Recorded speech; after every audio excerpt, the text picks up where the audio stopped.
پرسی کاراکردنی ڕۆڵی ئافرەت و ڕەخساندنی دەرفەت خاڵێکی سەرەکی لە کارنامەی کۆمەڵی دادگەریە.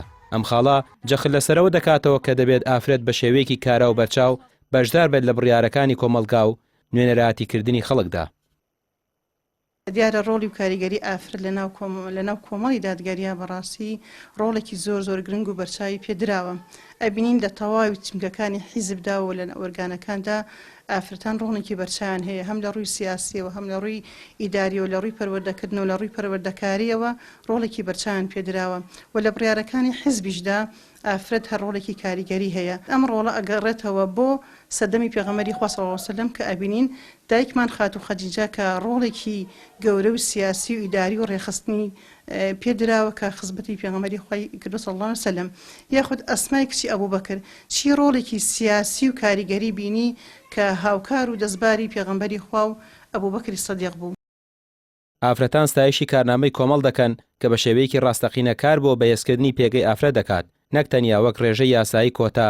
کۆمەڵ پێی وایە کە توانەکانی ئافرەت لە هەموو بوارەکاندا بسەلمێنرێت و ڕۆڵی کارای خۆی لە نێو کۆمەڵگەدا بگێڕێت. پێم وایە ئافرەت ڕۆحی هەر حیزبێکە، پێم وایە ڕۆحی کۆمەڵگەشە.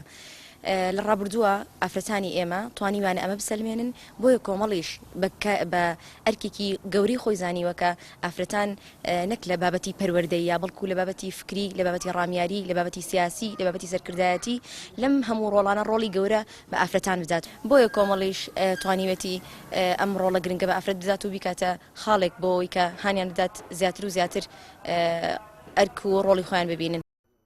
ئەو پشگیری و گرنگیدانە بە توانەکانی ئافرەت لە چوارچێوەی کاری حیزبی و پرۆسەی سیاسیدا لەلایەن کۆمەڵی دادگەریەوە بنەمایەکی گرنگی کارکردنی کۆمەڵە و پێشکەوتنی بەرنامە و پلانی حیزبەکەیە بۆ بەهێزکردنی پێگەی هەموو چین و توێژەکان کە لە پێشتریشدا کۆمەڵی دادگەری چەندین پەرلەمانتاری کارای ئافرەتی هەبووە و ڕۆڵی گەورەیان لە بەرگریکردن لە مافەکانی خەڵکدا گێڕاوە.